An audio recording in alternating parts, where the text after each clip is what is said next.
Olá! Todo mundo sabe que o leite materno é o superalimento dos bebês, né? Mas e se a gente descobrisse que ele é muito mais do que só comida?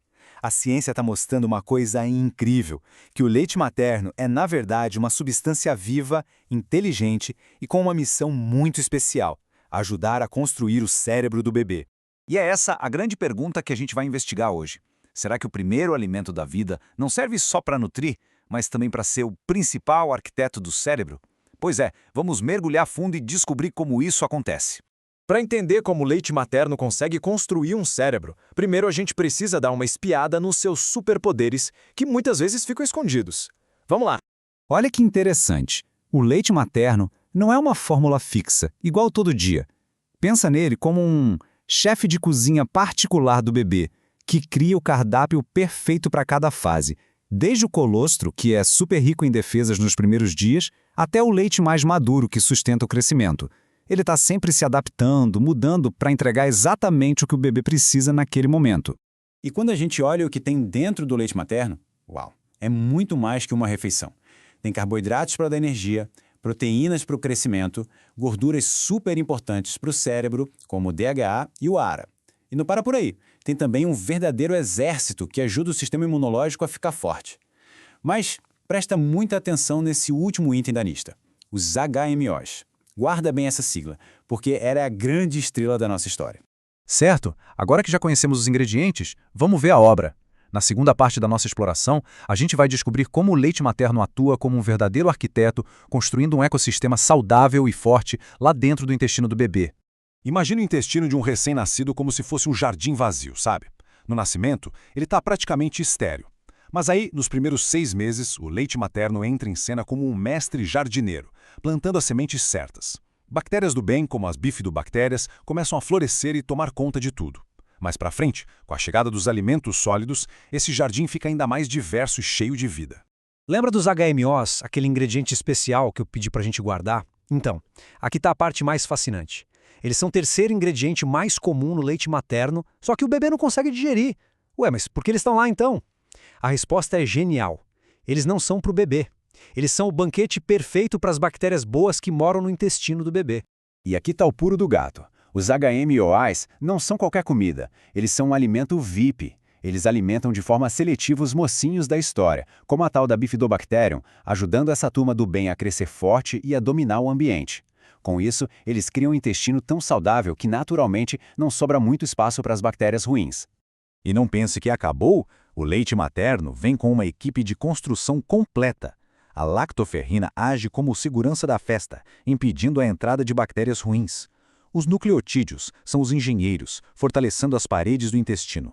E os anticorpos, como o SIGA, formam uma espécie de escudo protetor, uma barreira que impede os invasores de se instalarem. É um sistema completo de defesa e construção. Ok, até aqui a gente entendeu como se constrói um intestino forte e saudável. Mas e o cérebro? Onde ele entra nessa história toda? É agora, na terceira parte, que a gente vai fazer essa conexão fundamental e descobrir como um intestino feliz ajuda a formar um cérebro saudável. Os cientistas têm um nome para isso: eixo intestino-cérebro. Para a gente entender, é como se fosse uma linha direta de comunicação, sabe? Uma super rodovia de informação que liga tudo o que acontece no intestino diretamente com a central de comando do corpo, o cérebro. Mas como funciona essa comunicação? É um processo incrível. Primeiro, o leite alimenta as bactérias boas com os HMOs.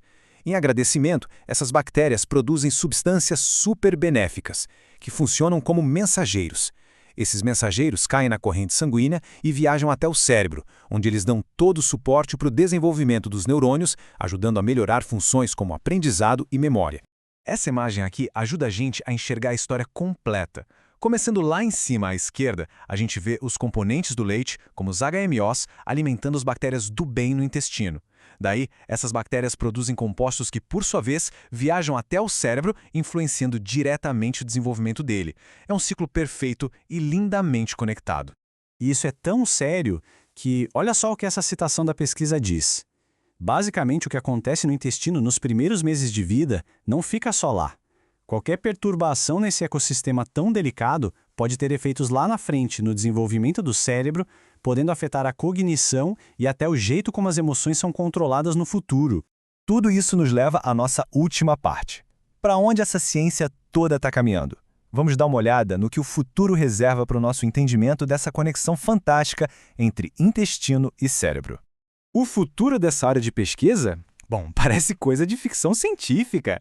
Como esse diagrama mostra, os cientistas já estão juntando biologia, análise de dados e até inteligência artificial para desvendar todos os segredos do microbioma dos bebês. As novas fronteiras da pesquisa são de deixar qualquer um animado. Já se fala em usar inteligência artificial para prever como o leite interage com os micróbios, em criar bancos de dados gigantes para mapear essas comunidades de bactérias. E, pasmem, até em criar bancos de fezes de bebês para preservar um microbioma saudável e, quem sabe, usar no futuro para tratamentos. É incrível. E tudo isso nos deixa com uma última reflexão. Muitas vezes a gente ouve que o intestino é o nosso segundo cérebro. Se o primeiro alimento que a gente recebe na vida é justamente o que constrói esse segundo cérebro, isso muda completamente o jeito que a gente pensa sobre nutrição e desenvolvimento. Fica a pergunta no ar. Que outros segredos sobre a origem da nossa saúde estão escondidos bem lá no comecinho de tudo?